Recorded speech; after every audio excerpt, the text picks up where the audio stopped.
ਦਿੱਲੀ ਵਿੱਚ ਆਕਸੀਜਨ ਦੀ ਕਮੀ ਨਾਲ ਨਿਪਟਣ ਦੇ ਲਈ ਮੁੱਖ ਮੰਤਰੀ ਅਰਵਿੰਦ ਕੇਜਰੀਵਾਲ ਨੇ ਵੱਡਾ ਕਦਮ ਚੁੱਕਿਆ ਹੈ।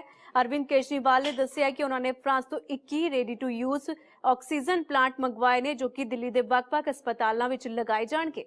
इस पे हम रात दिन लगे हुए हैं और कुछ जो अहम कदम उठाए गए हैं वो मैं आपके साथ साझा करना चाहूँगा। ये देखने में आया है कि केंद्र सरकार ने जितनी ऑक्सीजन हम लोगों को अलॉट की है, हमें एलोकेशन की है, वो भी उसको भी हमें रिसीव करने में परेशानी इसलिए हो रही है कि टैंकरों की बहुत कमी है। चारों तरफ टैंकरों की कमी है। ऑक्सीजन तो फिर भी इधर उधर मिल जाती है, लेकिन टैंकरों की बहुत कमी है। तो दिल्ली सरकार ने बैंकॉक से 18 टैंकर इंपोर्ट करने का निर्णय लिया है। ये टैंकर कल से आने चालू हो जाएंगे और केंद्र सरकार से हमने इसके लिए एयरफोर्स के प्लेन्स देने के लिए रिक्वेस्ट किया। उनका काफ़ी सकारात्मक रवैया रहा है। बातचीत चल रही है और मैं पूरी उम्मीद करता हूं कि बातचीत सफल रहेगी। केंद्र सरकार का भी पूरा सहयोग मिल रहा है इसमें। तो अगर 18 टैंकर बैंकॉक से कल से आने चालू हो जाएंगे, वो 18 टैंकर आ जाते हैं तो जो ऑक्सीजन को ट्रांसपोर्ट करने की परेशानी आ रही थी वो परेशानी दूर हो जाएगी और हमें अपनी पूरी ऑक्सीजन मिलनी चालू हो जाएगी। दूसरी कि फ्रांस से हम लोग 21 ऑक्सीजन के प्लांट इंपोर्ट कर रहे हैं। रेडी टू यूज़ प्लांट्स हैं ये और तुरंत इनका इस्तेमाल शुरू किया जा सकता है। इससे भी इनको 21 ऑक्सीजन के प्लांट्स को अलग अलग अस्पतालों में लगा देंगे तो उन अस्पतालों में ऑक्सीजन की कमी दूर करने में हम लोगों को मदद मिलेगी। पिछले 4-5 दिन में मैंने देश के कई उद्योगपतियों को चिट्ठी लिखी थी, मदद मांगी थी। देश की सभी मुख्यमंत्रियों को मैंने चिट्ठी लिखी थी, उनसे मदद मांगी थी और हमें बहुत ज़बरदस्त सहयोग मिल रहा है। बहुत लोगों के ऑफ़र आए हैं, उन सब के साथ बातचीत चल रही है। बहुत सारी चीज़ें आगे बढ़ रही हैं बड़ी तेज़ी के साथ। उनमें से कई लोग मदद कर रहे हैं। बस उन्होंने मोस्टली लोगों ने एक ही शर्त रखी है कि हम अपना नाम नहीं बताना चाहते, हम आपकी वैसे ही मदद करेंगे। ये तो और भी बड़ा बड़प्पन है। हमारे कहते हैं ना कि जब आदमी किसी की मदद करे तो दाएं हाथ से मदद करे तो बाएं हाथ को भी पता नहीं चलना चाहिए कि उसने मदद की है। इस एटीट्यूड के साथ हमारे सब लोग मदद कर रहे हैं। मैं उन सारी सरकारों का, सभी मुख्यमंत्रियों का, सभी उद्योगपतियों का, सभी समाज सेवी संस्थाओं का, सभी धार्मिक संस्थाओं का जो बढ़ चढ़ के दिल्ली के लोगों की और दिल्ली सरकार की इस टाइम मदद कर रहे हैं, उन सब का शुक्रिया अदा करना चाहता हूं। अभी जो मैंने अनाउंसमेंट्स किए इसमें भी बहुत सारे लोगों का सहयोग है। इतने कम समय में ये तभी संभव हो पाया कि उन कई लोगों ने इसमें मदद की, तभी हम ये टैंकर बैंकॉक से मंगा पा रहे हैं, फ्रांस से ऑक्सीजन के प्लांट्स मंगा पा रहे हैं। पिछले हफ्ते हमने देखा 3 दिन ऐसे थे, बृहस्पतिवार, शुक्रवार और शनिवार, जब दिल्ली में अस्पतालों में बहुत ज़्यादा अफरा तफरी हो गई थी। यहाँ ऑक्सीजन ख़त्म होने वाली है, वहाँ ऑक्सीजन ख़त्म होने वाली है। मैं भी काफ़ी घबरा गया था कि कहीं कोई दिल्ली के अंदर हादसा ना हो जाए कि टाइम पे ऑक्सीजन नहीं पहुँची और कई सारे लोगों की मृत्यु ना हो जाए। पूरी रात जाग के हमने बिताई है। एक फ़ोन कॉल आता था, SOS आता था, मैसेज आता था कि यहाँ ऑक्सीजन ख़त्म होने वाली है। उसको तुरंत कहीं ना कहीं से इंतजाम करके हम लोग ऑक्सीजन भिजवाते थे। लेकिन उसके बाद से स्थिति में काफ़ी सुधार हुआ है। पिछले 2 दिन में आप देखेंगे कि इस किस्म के SOS मैसेजेस अस्पतालों के, मैं ये नहीं कह रहा बिल्कुल नहीं आ रहे, अभी भी मैं देखता रहता हूँ, पढ़ता रहता हूँ। एक दो अस्पताल दिन में उनका आता रहता है कि यहाँ ऑक्सीजन पहुँचने में देरी हो गई, यहाँ ऑक्सीजन। लेकिन जो हालत बृहस्पति, शुक्र और शनि को थी, बिल्कुल पागलपन वाली हालत, ऐसी पिछले 2-3 दिन में अब नहीं है। और इसके लिए दिल्ली सरकार और केंद्र सरकार की टीम्स ने बैठ के, दोनों के अफसरों की टीम्स ने बैठ के बहुत मेहनत की है।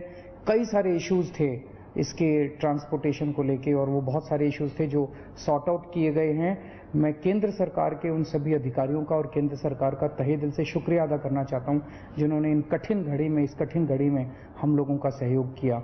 और आज सुबह केंद्र सरकार ने केंद्र सरकार भी इंपोर्ट कर रही है कई सारे टैंकर्स।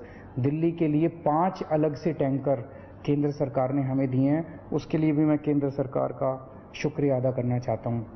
अगले 1 महीने के अंदर दिल्ली में हम 44 ऑक्सीजन के प्लांट्स लगाने जा रहे हैं, 44। इसमें 8 प्लांट्स केंद्र सरकार लगा रही है, वो कुछ बीच में डिले हो गया था, जो भी कारण रहे, लेकिन अब उम्मीद है कि 30 अप्रैल तक ये शायद 8 प्लांट्स लग के तैयार हो जाएंगे और 36 प्लांट्स ऑक्सीजन के दिल्ली सरकार लगा रही है, जिसमें से मैंने बताया जैसे आपको 21 प्लांट्स फ्रांस से आ रहे हैं और बाकी 15 प्लांट्स हमारे देश के हैं। तो 36 ऑक्सीजन के प्लांट्स अगले 1 महीने के अंदर दिल्ली सरकार लगा रही है। इन 44 प्लांट्स को अलग अलग अस्पतालों में जब लगाया जाएगा तो उससे ऑक्सीजन की सप्लाई काफी इंप्रूव होगी। एक ये देखने में आ रहा है कि ये वाली जो वेव आई है ये ज्यादा खतरनाक है। एक तो फैल ज्यादा रही है, बहुत तेजी से फैल रही है, और जो लोग बीमार हो रहे हैं वो ज्यादा सीरियस होते जा रहे हैं। तो इस वक्त सबसे ज्यादा डिमांड आईसीयू के बेड्स की है। मेरे पास जितने फोन आते हैं, सर कहीं से आईसीयू के बेड के इंतजाम कर दीजिए, कहीं से आईसीयू के बेड का इंतजाम कर दीजिए। और पूरी कोशिश करने के बावजूद इस समय अस्पताल ओवरलोडेड है, हर अस्पताल कैपेसिटी से ज्यादा काम कर रहा है, बेड भरे हुए हैं, आईसीयू बेड्स भरे हुए हैं। तो आईसीयू बेड्स को बहुत बड़े स्तर पे विस्तार कर केंद्र सरकार ने 500 आईसीयू बेड्स हम लोगों को बना के दिए डीआरडीओ के एयरपोर्ट के पास। और आपको जान के ताज्जुब होगा कि वो प्लांट जैसे ही बन के तैयार हुए, जैसे ही हमने अनाउंस किया, 3 घंटे के अंदर 500 के 500 बेड भर गए, केवल 3 घंटे के अंदर। इतने सीरियस मरीज घूम रहे हैं जो इलाज ढूंढ रहे हैं। तो अभी हम 500 आईसीयू बेड्स, आज सुबह सुबह मैं मुआयना करके आया हूं, जीटीबी हॉस्पिटल के सामने एक रामलीला मैदान है, वहां पे हम 500 आईसीयू बेड्स तैयार कर रहे हैं। एलएनजेपी अस्पताल के सामने अपना जो मेन रामलीला मैदान है, वहां भी हम 500 आईसीयू बेड्स तैयार कर रहे हैं। और राधा स्वामी सत्संग में हम 200 आईसीयू बेड्स तैयार कर रहे हैं। तो ये 1200 आईसीयू बेड्स गंभीर मरीजों की देखभाल के लिए, ये 1200 आईसीयू बेड्स 10 मई तक बन के तैयार हो जाएंगे। इससे मुझे लगता है कि लोगों को भी बहुत राहत मिलेगी और पूरे सिस्टम को बहुत राहत मिलेगी, जो अभी पूरी तरह से स्ट्रेच हो गया है। तो हम लगे हुए हैं, 24 घंटे लगे हुए हैं, सबके साथ मिलकर काम कर रहे हैं, सारी सरकारों के साथ, सारे देश में राज्य सरकारों के साथ, केंद्र सरकार के साथ, अलग अलग समाज सेवी संस्थाओं के साथ, उद्योगपतियों के साथ, सबके साथ मिलकर काम कर रहे हैं। सबका सहयोग मिल रहा है और मेरी यही एक उम्मीद है कि अगर हम सब मिलके काम करेंगे तो कोई कारण नहीं है कि हम इस पे जीत नहीं पा सकते। रुकदे एक छोटे ਜਿਹੇ ਬ੍ਰੇਕ ਦੇ ਲਈ ਬ੍ਰੇਕ ਦੇ ਉਸ ਪਾਰ ਸੁਣਾਵਾਂਗੇ ਹਰਿਆਣਾ ਦੇ ਮੁੱਖ ਮੰਤਰੀ ਮਨੋਹਰ ਲਾਲ ਖੱਟਰ ਦਾ ਵਿਵਾਦਿਤ ਬਿਆਨ।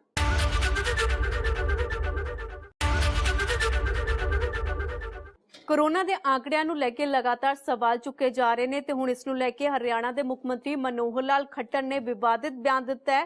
ਉਹਨਾਂ ਦਾ ਕਹਿਣਾ ਹੈ ਕਿ ਮੌਤਾਂ ਜ਼ਿਆਦਾ ਹੈ ਜਾਂ ਫਿਰ ਘੱਟ, ਇਸ ਨੂੰ ਲੈ ਕੇ ਵਿਵਾਦ नहीं पैदा होना चाहिए क्योंकि रौला पाउण दे नाल मृतक जिउंदा नहीं होवेगा। जिस प्रकार का ये संकट आया है, इस संकट में हमको डाटा के साथ नहीं खेलना है। हमको लोगों का कैसे स्वास्थ्य ठीक हो, कैसे उनको हम राहत पहुंचा सकें, सारा ध्यान हमारा सब उधर ही होना चाहिए। अब जिसकी डेथ हो गई है वो वापस हमारे शोर में जाने से जीवित होता नहीं है। और हम हर संभव प्रयत्न करेंगे कि सब लोगों को बचाया जाए। अब डेथ्स कम है या ज्यादा है, इस विवाद में पड़ने का कोई अर्थ नहीं है। अर्थ यह है कि क्या हमारी व्यवस्थाएं हम ठीक कर पा रहे हैं कि नहीं कर पा रहे हैं। हम अपनी ओर से व्यवस्थाएं ठीक कर रहे हैं। महामारी है, किसी को पता थोड़ी था। क्या आपको पता था या हमको पता था? ना आपको पता था ना हमको पता था। इस बचाव करने में सबका सहयोग चाहिए, आपका भी चाहिए, मेरा भी चाहिए, और जो पेशेंट्स हैं उनका भी चाहिए। इसलिए इस प्रकार से इन विषयों को विवाद का विषय नहीं बनाना चाहिए। नहीं, ऐसा नहीं है। हम भी आकर फोन करते हैं, लगातार चलते हैं फोन। आपका फोन तो उठाएंगे, आप सीएम हैं, आम जनता का फोन नहीं उठता है। कल रात 11 बजे हाथ खड़े कर दिए गए पीजीआई सब व्यवस्था। कल रात को 11 बजे क्या हुआ? ऑक्सीजन का प्रेशर कम हुआ। अब ऑक्सीजन के कम प्रेशर में अगर वो एडमिशन करना शुरू करेंगे, इसका मतलब जो पहले से एडमिट हैं उनकी देखभाल करने की आवश्यकता नहीं है। क्या उनकी जितने समय में उनके पास प्रेशर कम था उन्होंने उसको बंद रखा, जैसे ही प्रेशर ठीक हो गया दोबारा से एडमिशन शुरू कर दिया। हाँ जी सर, कर दिया ना। हाँ जी, कर दिया। अब दोबारा से एडमिशन शुरू हो गए हैं। इसलिए इतना कोऑपरेशन हम सबको ध्यान रखना चाहिए। हर किसी की लिमिटेशंस का ध्यान रख करके हम आगे बढ़े, इतना ही मेरा। देखिए, हर एक हॉस्पिटल की अपनी कुछ सीमाएं हैं। इस समय कार्ड और एंटाइटलमेंट और वो विषय नहीं है। आज तो इलाज की क्षमता जिसकी है वहां वो एडमिट करेंगे, इलाज की क्षमता नहीं है स्वाभाविक वो नहीं करेंगे। अगर इलाज की क्षमता से ज्यादा अगर कोई एडमिट कर लिया तो फिर कार्ड बना ना बना उसका कोई अर्थ नहीं है। इसलिए अब तो वहाँ कैपेसिटी कितनी है उसके हिसाब से व्यवहार किया जाएगा। कैशलेस जिनके पास स्कीम मैंने बताया वो पैसे मांग रहे हैं। अभी जहाँ भी उनको जगह मिलती है वो जाएं, और कैशलेस वाला कोई ऐसा ध्यान में आया हो कि वो पैसे मांग करके एडमिट कर रहे होंगे उसको हम देख लेंगे। नहीं है कवर जो हमारे पीएससी में बता रहे हैं, और फिर भी जानकारी ले लेंगे कि कोविड अगर कवर नहीं है तो स्वाभाविक उसके पैसे लेंगे। राज्यों से जो ऑक्सीजन मिलनी थी, लिक्विड ऑक्सीजन, वो नहीं मिल पा रही थी। जैसे 2 दिन अपने यहाँ भी सप्लाई बाधित रही थी और बद्दी से आनी। ऐसा नहीं है क्योंकि कोटा जो है अलग अलग जगह का है। हमारा हरियाणा का पानीपत से है, बद्दी से है, रुड़की से है और भिवाड़ी से है। इन सब स्थानों से और हिसार से है। तो इन सब स्थानों से कोटा हमारा 162 मीट्रिक टन का है। अब चूंकि सब जगह जब कम पड़ती है तो थोड़ा सा आगे पीछे हो जाती है। कहीं किसी दिन 2 ट्रक हमको कम मिल गए, कहीं किसी दूसरे को ज्यादा मिल गया, किसी अगले दिन उनको कम मिले, हमको ज्यादा मिले। उसका पूरा प्रॉपर एक हिसाब रखा जा रहा है और कोई भी कम ज्यादा नहीं कर सकते। हाँ, चूंकि एकदम मांग बढ़ी है तो अफरा तफरी में चीजें होती हैं। अब चूंकि समूथ हो गया सारा, किसी प्रकार की कोई कठिनाई अभी नहीं है। लेकिन जैसे ट्रेंड चल रहा है इसमें हम प्रयत्न कर रहे हैं कि हमारा कोटा भी बढ़े। अब 162 की जगह हमने 240 मीट्रिक टन का कोटा इसके लिए आवेदन कर दिया है। 20 मीट्रिक टन वहां से और मिला है तो ये 200 हो गया है। फिर भी हमारी मांग 240 की है और मैं समझता हूँ कहीं जगह भी आएगी नहीं कमी, क्योंकि नॉर्थ ईस्ट के अंदर जो प्लांट्स हैं, स्टील के प्लांट्स, वहाँ लिक्विड ऑक्सीजन पर्याप्त है। केवल ट्रांसपोर्टेशन के नाते से ही दिक्कत है। अभी मेरी नवीन जिंदल जी से बात हुई, उनका जी हमारे वहाँ पर्याप्त है, इसलिए आप हमारे कोटा हमारे नाम से कराइए, हम भी आपको 5 मीट्रिक टन वहाँ से डेली भेजेंगे। तो ऐसे बहुत लोग ऑफर कर रहे हैं। बस इतना है कि व्यवस्थाओं में जितना देरी लग रही है वो हो रही है। अच्छा, जायजा लेने के लिए पहुंचे, किस तरह की क्या स्थिति है? देखिए मित्रों, अपने को जैसे पता है कि कोरोना के सारे व्यवहार को देखते हुए जैसे बढ़ रहा है, वैसे ही जो लिमिटेड मात्रा में हमारे पास जो ऑक्सीजन का कोटा तय हुआ है हर एक स्टेट का, हमारी 162 मीट्रिक टन हमको अभी ऑक्सीजन मिल रही है, लिक्विड ऑक्सीजन। लेकिन पेशेंट्स की संख्या बढ़ते हुए वो कहीं ना कहीं उसकी अव्यवस्था होने लगी थी। तो आज एक तो मैं सवेरे पानीपत गया था, उसके बाद हिसार गया था कि हम अपनी जो गैस फॉर्म की ऑक्सीजन है उसके ऊपर कुछ टेम्परेरी हॉस्पिटल्स की व्यवस्था बना सकें। दोनों जगह 500 बेड की जो हमने घोषणा की हॉस्पिटल की, आज उसकी जगह फाइनल हो गई है। उसके बनाने वाले जो हैं वो भी सब फाइनल हो गए हैं और वो कल से अपना काम शुरू कर देंगे और 3 दिन के अंदर अंदर कोई ना कोई स्ट्रक्चर बन के उसका खड़ा हो जाएगा। उसी प्रकार कुछ जगह पर नए बेड्स की व्यवस्था ये भी हमने विचार की है। तो 1250 बेड्स ये अलग अलग मेडिकल हॉस्पिटल्स के अंदर, मेडिकल कॉलेजेस के अंदर बनाए जा रहे हैं और 1000 बेड की व्यवस्था और अतिरिक्त नहीं, कुल 1000 बेड की, अभी 350 है तो 650 बेड्स की और अतिरिक्त व्यवस्था पीजीआई में भी उसकी व्यवस्था की जा रही है। अभी वाइस चांसलर हमारे डॉक्टर कालरा जी से मेरी बातचीत हुई है, मैं स्वयं देख के भी आया हूँ वार्ड्स में जो व्यवस्था कर रहे हैं। तो जो पुराने वार्ड्स हैं उसमें बेड्स को खाली करा करके और वहाँ ऑक्सीजन की व्यवस्था और कोविड का ही एक प्रकार से डेडिकेटेड वो वार्ड अब होंगे और बहुत जल्दी ये 650 बेड्स की व्यवस्था ये भी ऑक्सीजन का जो सिस्टम है उसको लागू करके कोविड वार्ड्स को स्थापित कर दिया जाएगा। प्राइवेट हॉस्पिटल उन पे कैसे नजर, ज्यादा पैनिक है प्राइवेट हॉस्पिटल की वजह से? देखिए, क्योंकि प्राइवेट हॉस्पिटल के कई जगह हमको संज्ञान में आया है कि अपनी कैपेसिटी से भी ज़्यादा कुछ लोगों को एडमिट कर लेते हैं, बाद में कठिनाई आती है, कहीं ऑक्सीजन की कठिनाई भी आती है। ये ठीक है कि हम रेगुलेट कर रहे हैं हर जिले के अंदर, जो हमारा ड्रग कंट्रोलर है, सीएमओ है, सब मिलकर के एक टीम के रूप में, कि कहीं भी ऑक्सीजन की कमी ना आए। जहां डायरेक्ट लिक्विड का टैंकर भेज करके उनको देना पड़ता है वहां लिक्विड का टैंकर भेजते हैं, जहां सिलेंडर्स देने पड़ते हैं वहां सिलेंडर देते हैं। राउंड द क्लॉक इसका मॉनिटर किया जा रहा है, ध्यान रखा जा रहा है। और उनसे मेरा कहना इतना ही है कि अपनी कैपेसिटी से ज्यादा वो पेशेंट्स को ना लें। हम नई व्यवस्थाएं सब कर रहे हैं, जहां भी नई व्यवस्थाएं होंगी उन जगह पर, और जो भी पेशेंट ऐसा जिसको ऑक्सीजन की जरूरत नहीं है उनको हमने कहा कि वो होम आइसोलेशन में रहें और होम आइसोलेशन के किट भी उनको दिए जा रहे हैं ताकि वो अपनी यानी सुरक्षा, अपना बचाव अपने आप कर सकें। तो इसलिए सब लोग मिल करके तालमेल बैठा करके काम करेंगे। हमारा एडमिनिस्ट्रेशन पूरे का पूरा दिन रात यानी ऑन देयर टोज वो खड़े हैं सब लोग, और मैं समझता हूँ कि पूरी मेहनत सेवा भाव से सब लोग कर रहे हैं। ਸਮਾਂ ਇੱਕ ਹੋਰ ਛੋਟੇ ਜਿਹੇ ਬ੍ਰੇਕ ਦੇ ਉਸ ਪਾਰ ਜਾਣਾਂਗੇ ਕਿ ਕਰੋਨਾ ਸੰਕਟ ਦੇ ਵਿਚਕਾਰ ਆਮ ਲੋਕਾਂ ਨੂੰ ਕੀ ਹੋ ਰਹੀ ਹੈ ਪਰੇਸ਼ਾਨੀ।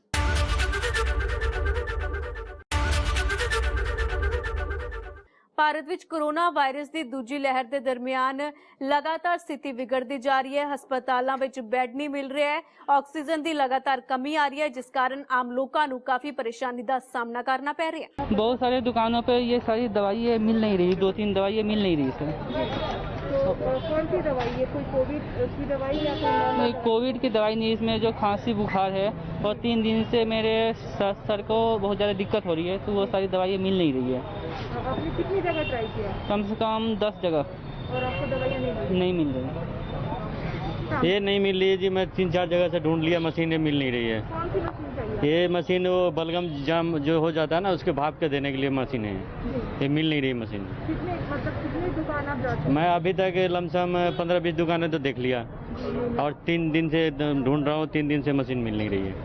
देखो जी, एक तो डॉक्टर दवाई तो खैर मिल नहीं रही है बिल्कुल, जो दवाई हमें मेडिसिन चाहिए उसका सब्स्टिट्यूट दे रहे हैं, वो जो दवाई लिखी है डॉक्टर ने वो नहीं मिल रही है। कौन सी दवाई आप लेने आए हैं?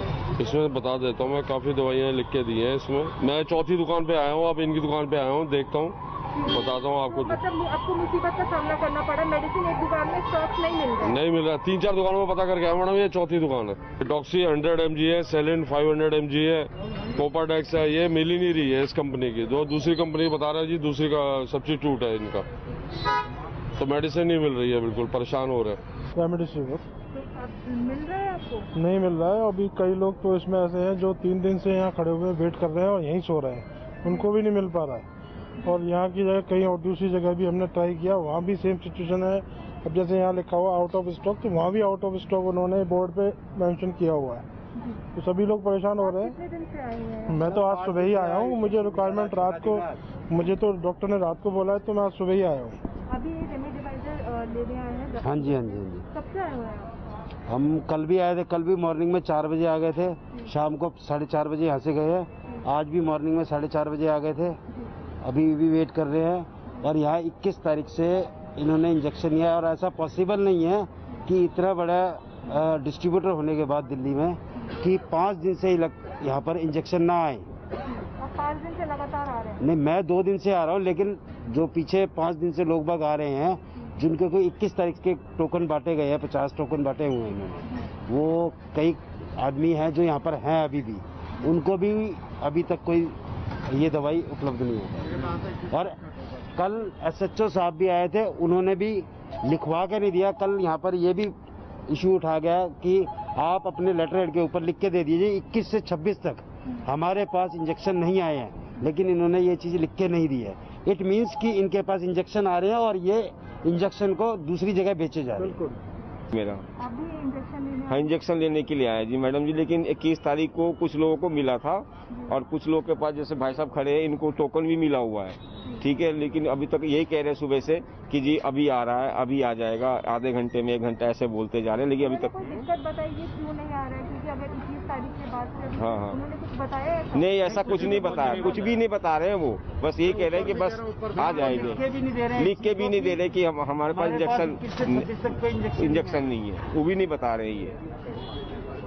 टोकन कब मिला था? 21 तारीख को। 21 तारीख से अभी तक आप यहीं पे हैं? यहीं पर हूँ। आपको नहीं मिला अभी, कह रहे बस वो अभी आया नहीं है माल, अभी आउट ऑफ स्टॉक है, अभी आ नहीं रहा माल, ऊपर से नहीं आ रहा माल। आज कह रहा आज आएगा, लेकिन अभी तक कोई कह रहा नहीं आएगा, अभी तक नहीं आया माल। तो सुबह से बुला लिया, लेकिन अभी बैठा के रखते हैं, फिर शाम को कहते नहीं आ रहा, कल आना। डेली अभी यही हो रहा है। एक्चुअली मेरी शादी थी, मदर 2-3 दिन से फास्टिंग थी, कुछ भी प्रॉब्लम नहीं है, नॉर्मल वीकनेस हो रहा है। मैं अभी से 2-3 हॉस्पिटल लेके घूम चुका हूँ, यहाँ पे फर्स्ट एड करने के लिए भी कोई तैयार नहीं हो रहा है कि मैं देखूंगा ही नहीं पेशेंट को, मेरे पास ऑक्सीजन नहीं है, बेड नहीं है, फर्स्ट एड भी नहीं कर रहे, कोई इंजेक्शन भी नहीं दे रहे, कुछ भी ऐड कर नहीं रहे, मतलब कुछ भी नहीं, एकदम नॉर्मल। बाहर से बोल रहे हैं कोई बात नहीं, हमारे पास अवेलेबल नहीं है। कितने हॉस्पिटल अभी जा चुके हैं? कम से कम 8 से 10 तो घूम चुका हूँ। सुबह से घूम रहे हैं? मैं कल से घूम रहा हूँ, कल मॉर्निंग 5 से मैं अभी तक घूम ही रहा हूँ। अभी तक आया नगर से लेकर के आया नगर, रोहिणी, पीतमपुरा, रोहिणी, सब कुछ घूम चुका हूँ, दीनदयाल, आर्य में सारा, यहाँ लास्ट में यहाँ पे आया हूँ।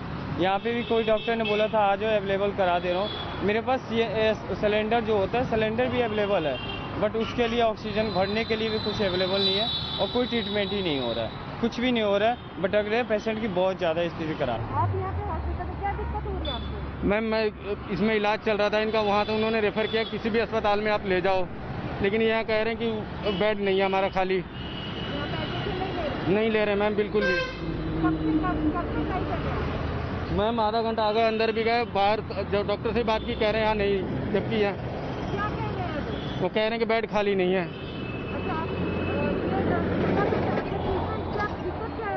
माता जी को अस्थमा है मैम पहले से ही, फिर उन्होंने कल टेस्ट किया तो रैपिड में जो एक में नेगेटिव आ गया, जब गले का और मुंह का लिया तो उसमें पॉजिटिव उन्होंने बता दिया। फिर कहा कि लेके जाओ। रात को हमने बहुत ट्राई किया एम्बुलेंस को, रात में उन्होंने बताया हमें ये सब बातें। रात में एम्बुलेंस नहीं मिला तो फिर हम घर में ले गए, आइसोलेट कर दिया इनको। फिर हम सवेरे सवेरे भगे भगे लेके आ रहे हैं इनको यहाँ पे। नहीं ले रहे मैम। अब बताइए हम कहाँ जाएं, कौन से हॉस्पिटल में जाएं? सारे हॉस्पिटल मना कर रहे हैं। मेरी मदर है, इनका नाम आशा है, मेरा नाम सुनील है। हम उनके लिए आए हुए हैं, ठीक है। तो हमारा रजिस्ट्रेशन हुआ है, तो अभी वेटिंग में है हम कि भाई जब हमारे पास कॉल आएगी अंदर से तब हम जाएंगे। तो क्या जा रहा है, कितनी देर हो गई यहाँ खड़े हुए? सर हमारे को आधा घंटा हो गया कम से कम खड़े हुए, और हम मालवीय नगर से आए हैं, मालवीय नगर दिल्ली से आए हैं। अभी क्या हुआ? वेट कर रहे हैं सर, उन्होंने कहा आप वेट करिए बाहर, हम वेट कर रहे हैं। अब जैसे रिस्पांस आएगा तो हम जाएंगे, हमारा रजिस्ट्रेशन हुआ है। केसेस की बात कर रहे हैं, केसेस बहुत ज़्यादा बढ़ रहे हैं सर। अब हम भी घर के अंदर हैं, मास्क लगा के घूम रहे हैं, सब कुछ है, सारा प्रिकॉशंस ले रखे हैं, सब कुछ मतलब जो भी रूल्स हैं, रूल्स एंड रेगुलेशन के हिसाब से फॉलो कर रहे हैं। अब पता नहीं अचानक इनको कोविड कहाँ से हो गया, बाहर भी नहीं गए, कुछ भी नहीं गए। अब सुनने में आया कि अब हवा के जरिए भी फैल रहा है, तो मुझे लग रहा है कि अब हवा के जरिए जो फैला है उस वजह से हुआ है। और एज भी है ना, एक एज फैक्टर भी होता है। अब यंगस्टर हैं, वो थोड़ा सा इम्यूनिटी पावर उसकी ज़्यादा होती है, तो वो उसको फाइट कर लेते हैं उस वायरस से, लेकिन एज के हिसाब से वो फाइट नहीं कर पाते, इम्यूनिटी लेवल डाउन होता है। तो हमारी ये गुजारिश होगी कि सब लोगों से कि सब लोग वैक्सीनेशन जरूर कराएं। मेरा खुद का वैक्सीनेशन हुआ है, मैंने वैक्सीनेशन कराया हुआ है। सब लोगों से रिक्वेस्ट है मेरी, वैक्सीनेशन जरूर करवाएं, चाहे कुछ भी हो जाए। हमने कल ऑक्सीजन सिलेंडर भरवाया है मानेसर गुड़गांव से, स्टार से। वो लोग बड़े सेवा कर रहे हैं, हम उनको चाहते हैं कि हम उनके लिए एक थैंक यू कहें। उनको बहुत बहुत शुक्रिया उनका, क्योंकि उन्होंने बहुत लोगों की सेवा कर रहे हैं वहाँ पे। कम से कम हर रोज 500-700 लोगों को सिलेंडर फ्री ऑफ कॉस्ट देते हैं, ऑक्सीजन, एक पैसा नहीं लेते। जहाँ पे आजकल इतनी मारामारी चल रही है, ऐसे लोग भी हैं जो सेवा कर रहे हैं। सेवा करने वालों को भगवान बहुत कुछ दे, बहुत कुछ दे, बहुत कुछ दे। ਫਿਲਹਾਲ ਨਹੀਂ, ਮੈਨੂੰ ਦਿਓ ਇਜਾਜ਼ਤ। ਦੇਸ਼ ਦੁਨੀਆ ਤੇ ਪੰਜਾਬ ਦੀਆਂ ਵੱਡੀਆਂ ਖਬਰਾਂ ਵੇਖਣ ਦੇ ਲਈ ਤੁਸੀਂ ਬਣੇ ਰਹੋ ABP ਸਾਂਝਾ ਦੇ ਨਾਲ।